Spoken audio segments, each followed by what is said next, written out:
This video is going to look at disqualifying fouls and fighting situations.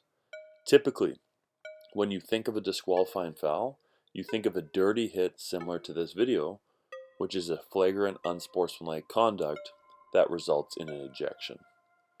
Or you assume any fight situation that breaks out in a game. These are disqualifying fouls, but there are other ways to be ejected, which will be seen in the video. It is important to know the difference between an excluded player and a disqualified player. An excluded player has received their 5 fouls in the game and is ineligible to play for the rest of the game. A disqualified player is out of the game and has to go to their team's dressing room. One way to be disqualified is by having 2 technical fouls, 1 tech and 1 unsportsmanlike foul, or 2 unsportsmanlike fouls. When we look at the other way of being disqualified, it's found in the definitions and interpretations. It says a disqualifying foul is any flagrant unsportsmanlike action by pretty much anyone on your team, whether they're part of the bench personnel or on the court. Usually when you think of it, you think of a physical action, which we've looked at, or 2 technical fouls. However, you can go straight to a disqualifying foul if the verbal abuse that is towards an official warrants it.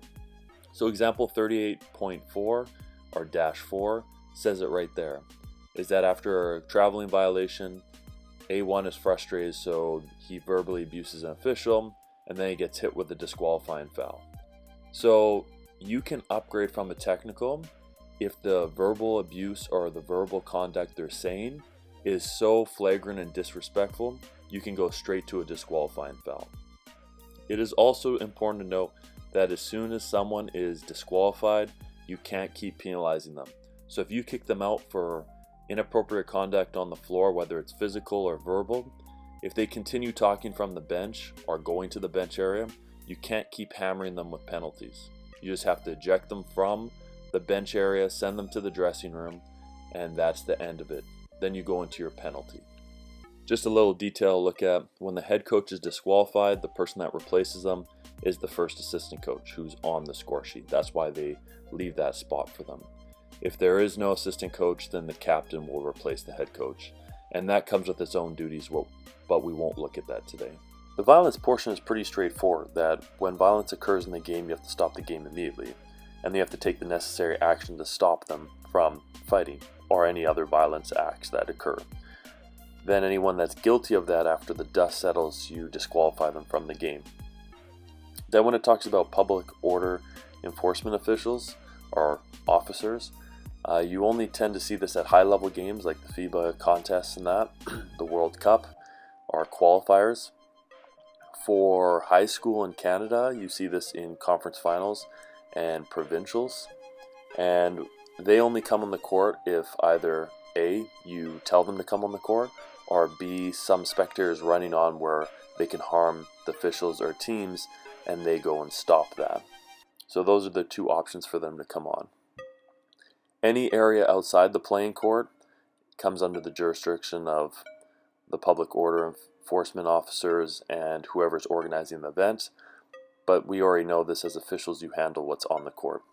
Lastly, any actions on the bench that could damage equipment, you can give a warning to the coach to let them know about the conduct, or if it's excessive and you really think someone can get damaged, you can hit them with a disqualification.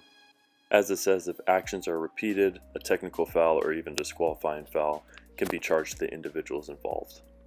So the penalties associated with the disqualifying foul, as we mentioned, the player or the offender that is disqualified has to go to the team's dressing room. They can leave the building if they want.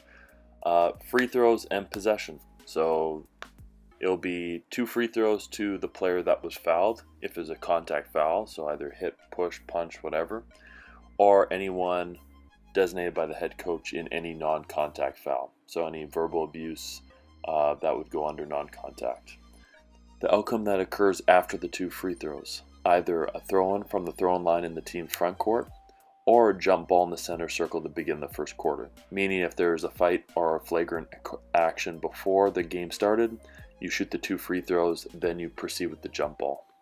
The number of free throws that will be awarded, as I said, non-contact is 2 free throws, anyone can shoot it. If it's a foul on someone non-act of shooting, 2 free throws. If they're on the act of shooting and they make it, they get 1 extra free throw. If they miss, we have to determine whether it's a 2 or a 3, and they get that many free throws. Lastly, if anyone on the bench is disqualified that's not the head coach gets a team, that person gets ejected and 2 free throws come from it. To finish off the disqualifying fouls and then lead into fighting, which is going to be disqualifying fouls as well, we're going to look at an interesting situation that you don't come across.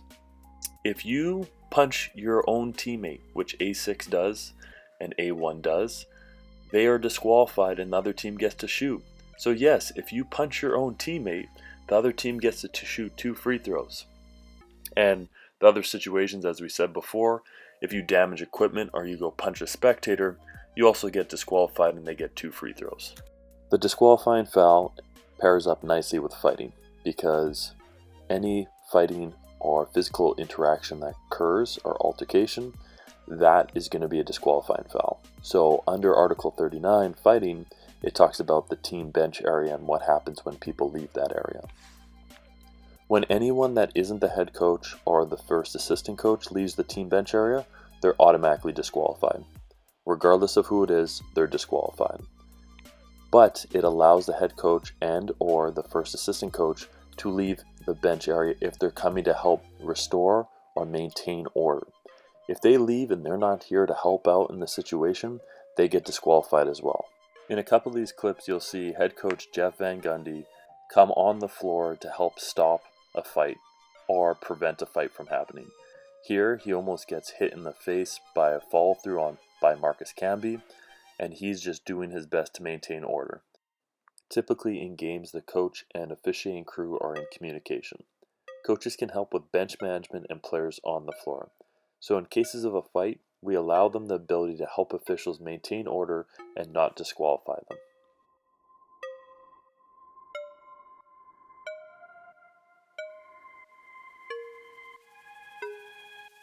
For penalties, we know what the disqualifying foul is. There's 2 shots and ball.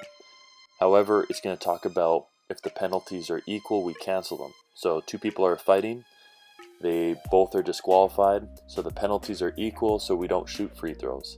Now we have to figure out what we do.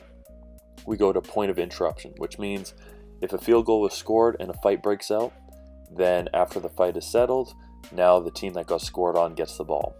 If the team that was supposed to have control of the ball, so they're dribbling and a fight broke out, we send out the disqualifications, the team that had the ball gets it. If a shot goes up and no one had possession or any other case where there's no possession, then we disqualify the players and then we proceed to a jump ball, which is an AP. Lastly, we're going to look at the interpretations. 3 specific ones because this is where it gets a little bit confusing and hectic because of what occurs in the game.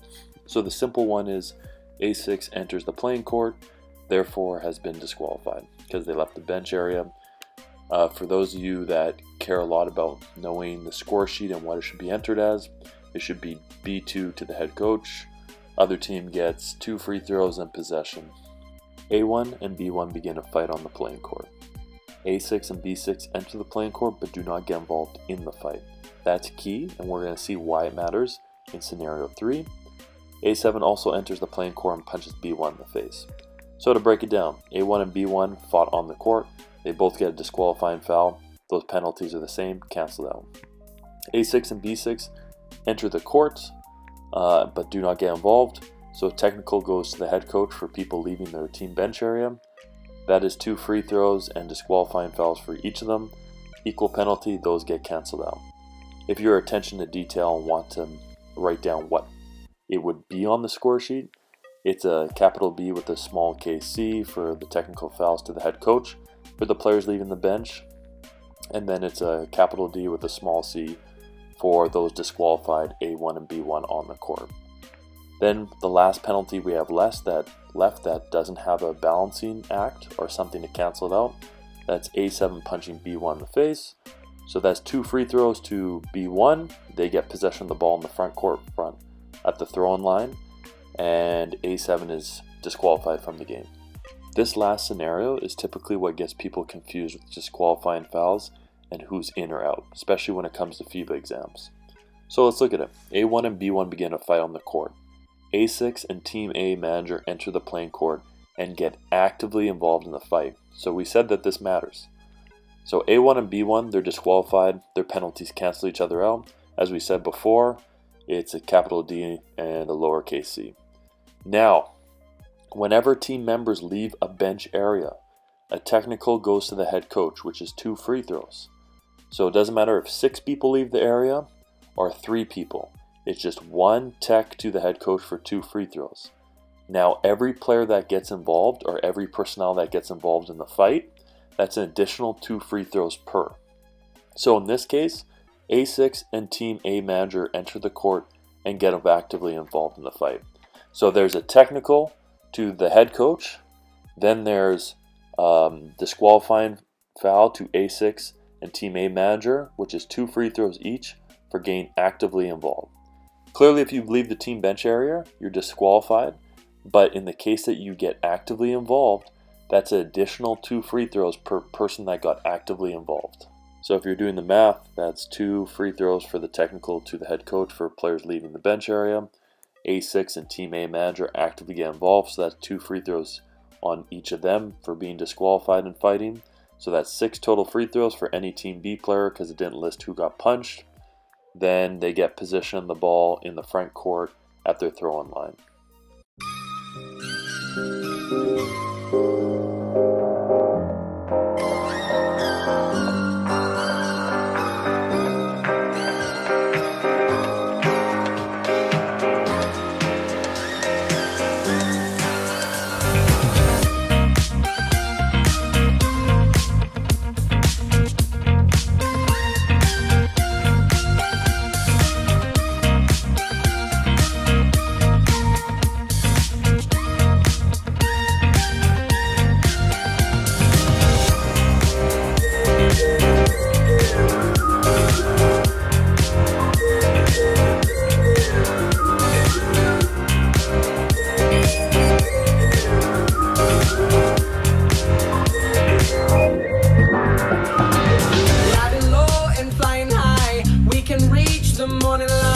Come on, baby, you should take my hand.